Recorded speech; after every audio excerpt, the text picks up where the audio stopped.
Ameublement Tanguay en première ligne.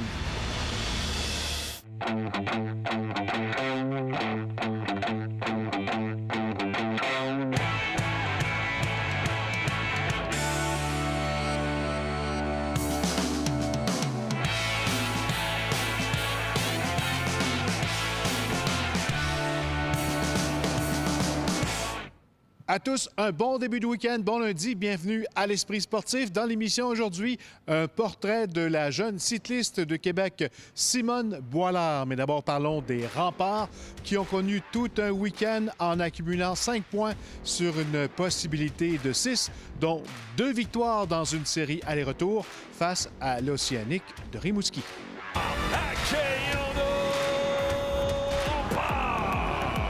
Pour Kourachev sur sa droite.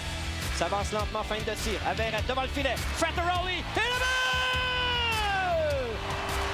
Superbe manœuvre de Brendan Frattaroli. Les Remparts ouvrent la marque cet après-midi au centre Vidéotron. Partie de match là, de belle façon.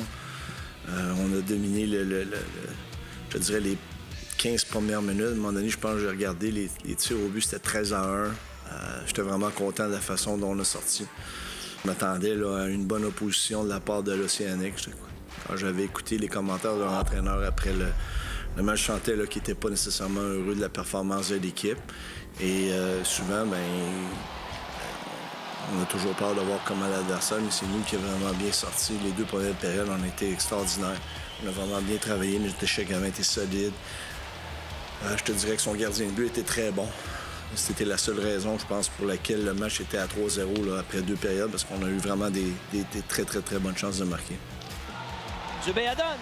À Kourachev le tire. Touche le poteau rondelle, libre la balle! Pierre-Éric Dubé loge le retour derrière Colton Ellis. C'est 2-0. Québec!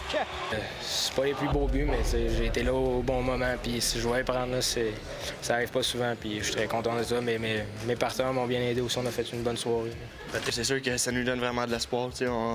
On est content de gagner ces games-là. Puis on se dit, on joue contre des grosses équipes, puis on gagne, puis ça va vraiment bien. Fait que je pense que c'est bon pour les gars. C'est tout à l'honneur de nos joueurs. Nos joueurs méritent beaucoup de crédit pour ce qui se passe présentement. Puis je suis très fier d'eux autres. Je veux dire, l'effort qu'on déploie match après match. Je trouve ça le fun de regarder ça. Puis c'est le fun pour nous comme entraîneurs là, de les regarder aller. Ils sont excessivement réceptifs. Fait que, non, on est sur une belle séquence. Quand on regardait là, ces matchs-là, Bécomo, Rimouski, je dois t'avouer là, qu'on se demandait comment est-ce qu'on était pour s'en sortir. Puis présentement, on a ramassé 5 points sur une possibilité de 6. Puis on était à quoi? À 2 minutes, peut-être 2 minutes là, de ramasser 6 points sur 6 contre Bécomo. Après, on avait pris les devants 5-4. On a Kid Murley, Huntington le tire, fait l'arrêt de Moroney. 2 fois Moroney en plongeant sur sa droite. Fait l'arrêt sur Zavgorovny, il garde la marque 3-0. Non, c'est ça qu'on pouvait pas rêver mieux. Là. C'est le scénario parfait. Puis on s'était bien préparé pour ça aussi. Puis je pense qu'on a sorti. On a bien sorti pendant les 2 games. Là, puis on est tous contents pour ça. Le nom de la rampe à Zavgorovny au point d'appui à Lafrenière. Lafrenière regarde ses options, passe sur sa droite. Dastou le tire, arrêt de Moroney. Un bon déplacement droite-gauche du gardien des Remparts. En 3e période, ils ont eu 3 avantages numériques. Je ne sais pas combien de lancers ils ont eu, mais c'est là qu'Anthony était phénoménal. Là. Il a fait des arrêts là, à bout portant dans plusieurs situations. Tu vois qu'ils ont une bonne machine offensive. Puis il ne faut pas que tu prennes de pénalités là, dans ces circonstances-là. Lentement descend vers le filet. Passe devant. Dastou le tire. Pelle. Arrête Moroney. Ouais, c'est sûr que les gars, ils jouent à maudit en avant de moi. Ça, c'est sûr. J'ai pas eu grand shot. En première, peut-être 1 ou 2 scoring chances. Mais sinon, j'ai pas eu des grands scoring chances en 2 premières périodes. Fait que... En 3e, de garder... Ouais, c'est sûr qu'il fallait que je fasse des arrêts en 3e. Là, les gars, ils ont joué que en avant de moi toute la game. Puis en 3e, il était temps que je montre qu'est-ce que je suis capable de faire. Une superbe victoire des Diables Rouges cet après-midi par la marque de 5-2.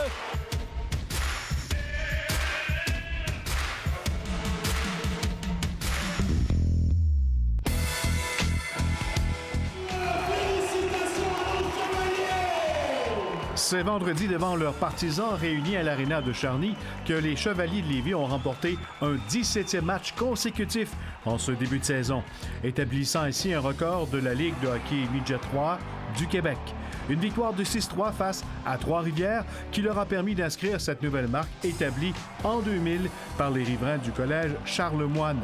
Le lendemain, les Chevaliers y allaient d'une 18e victoire de suite face au collège Esther Blondin. Le record absolu est de 25, inscrit par les gouverneurs de Sainte-Foy en 1984-85. À la boxe, on en sait un peu plus sur les combats qui seront à l'affiche dans la sous-carte du gala du 1er décembre prochain au Centre Vidéotron. Pour un, Sébastien Bouchard sera confronté au Sud-Africain Ali Funeko pour le titre de champion continental des Amériques, un championnat régional mineur. Et de son côté, le Trifluvien Michael Zouski affrontera le Mexicain Aaron Herrera en préliminaire du championnat du monde des mi-lourds où Adonis Stevenson se mesurera à l'Ukrainien Alexander Govzdik. C'est un gars qui a beaucoup d'expérience. C'est un gars qui est très grand, mesure 6 pieds 1. Moi, je mesure à peine 5 et 8. Fait que ça va être un combat, je pense, très technique. J'ai déjà affronté des gars assez grands. C'est pas ça qui te fait peur? Non, on abat toujours un arbre par la base. D'avoir l'opportunité de rentrer dans le top 10 à Québec, pour moi, c'est vraiment cool. Écoute, j'étais à 1 heure de la maison, je viens de Trois-Rivières. Je suis venu avec ma femme aujourd'hui, c'est 1 heure de route. Là. On est à côté, c'est vraiment le fun. C'est certain que toutes ces ceintures-là vont faire en sorte, plus bien entendu la celle d'Adonis Stevenson, qui est en enjeu pour une 10e fois, mais ça augmente beaucoup le prestige, justement, de cette compétition-là. Et là, on est en attente de peut-être une possibilité de ceinture de champion du monde pour Marie-Ève Dicker. Après la pause, l'Esprit sportif s'en va en vélo avec Simone Boilard.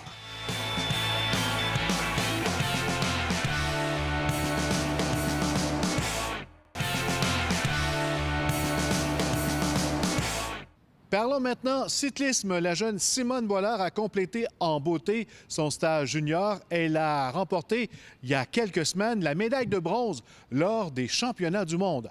Le reportage de Jonathan Fournier. Stiger goes for Austria. Marcotti on the other side.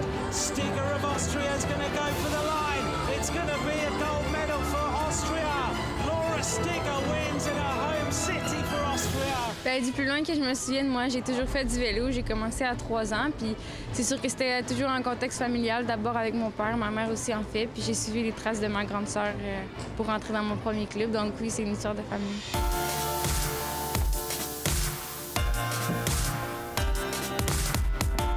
Déjà très jeune, elle était capable de faire des assez bonnes distances. Ça nous faisait sourire même de la voir.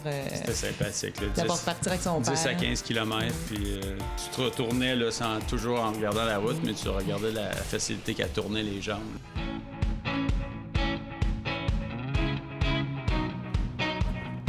Les résultats ont été rapidement au rendez-vous. Ça a été les Jeux du Québec, par la suite les championnats canadiens. Oui, c'est sûr que c'est le fun parce qu'il y a 2 ans seulement, j'étais aux Jeux du Québec. L'année passée, j'ai été surclassée puis j'ai fait les Jeux du Canada. Donc déjà là, pour moi, c'était une grosse expérience. Il y a eu aussi les championnats québécois, les championnats canadiens et les championnats du monde. Puis à chaque fois, c'était d'abord y participer puis ensuite d'abord y performer. Puis ça a toujours été un objectif à la fois, oui. Aus Canada, Simone Boilard. Tu reviens d'Autriche, les championnats du monde, expérience sensationnelle. Comment c'était là-bas? C'était vraiment comme je l'avais imaginé, comme je l'avais planifié. Je pense que je suis arrivée là préparée, puis c'était vraiment exceptionnel, puis c'était à ce que je m'attendais, puis c'était vraiment un moment magique, surtout après la course. Et médaille de bronze, Simone Boilard! Je voulais arriver en contrôle. Je m'étais fait 2-3 scénarios, puis comme de fait, ça a été un de ces scénarios-là qui s'est produit pendant la course. Dans les premiers 25 km, j'ai eu de la difficulté, je dirais, parce qu'on n'est pas habitués, nous, au Québec. En fait, j'ai pas l'expérience des pelotons européens de rouler. On était 105 filles, de rouler dans un peloton, puis de me placer. Donc, j'ai pas paniqué, je suis restée en contrôle. J'ai peut-être brûlé beaucoup de cartouches à ce moment-là, à essayer de me replacer devant, sans profiter du peloton, plus par moi-même. Puis ensuite, dans la première côte de 3 km, bien, ça s'est passé comme je le voulais. J'étais là aux avant-postes, au rendez-vous, puis j'ai monté dans les 5 meilleurs.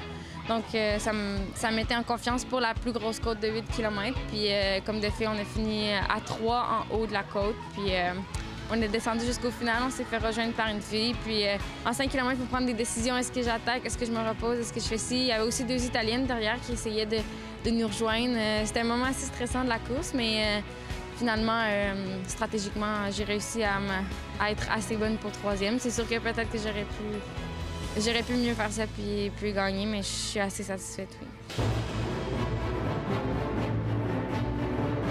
Quand Simone est en course, disons, je suis assez nerveuse et puis surtout quand il y avait les descentes là, à 75-80 km/h puis que la moto filme derrière, là, je regardais pas l'écran. Ça a été des grands moments d'émotion pour notre famille. On était très, très contents.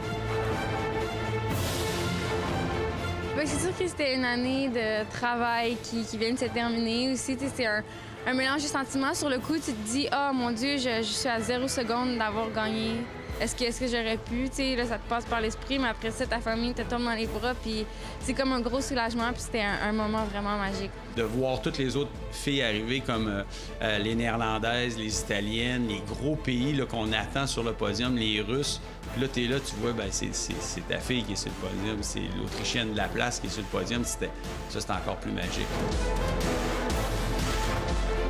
Je suis vraiment chanceuse d'avoir des parents qui me supportent et qui investissent beaucoup en moi. Je pense que c'est aussi la clé du succès pour les athlètes, d'avoir un support toujours constant qui est moral, mais aussi un support qui est avec toi, qui t'encourage.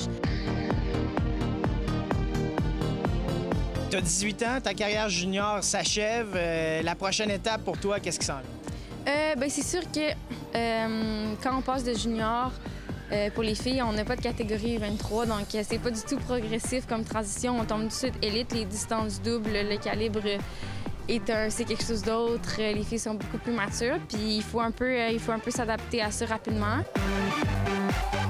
J'ai très hâte. Ça va être surtout une année d'expérience, je pense, 2019. Le but, c'est de rentrer dans une équipe professionnelle, mais pas trop non plus. Rester fidèle à soi-même. C'est la première année d'une longue série d'années dans la catégorie élite, donc d'être patient puis de faire confiance au processus, je pense. Simone Boilard, merci beaucoup. Félicitations pour ta médaille de bronze. Merci à vous. Simone Boilard! Et en terminant, le centre Vidéotron sera l'hôte samedi d'un événement de motocross. Ça vous tente d'y assister dans la loge de TVA. Rendez-vous sur le site Facebook de l'Esprit sportif pour vous inscrire à notre concours. Bonne chance tout le monde. Voilà, c'était l'Esprit sportif. À demain. Bye-bye.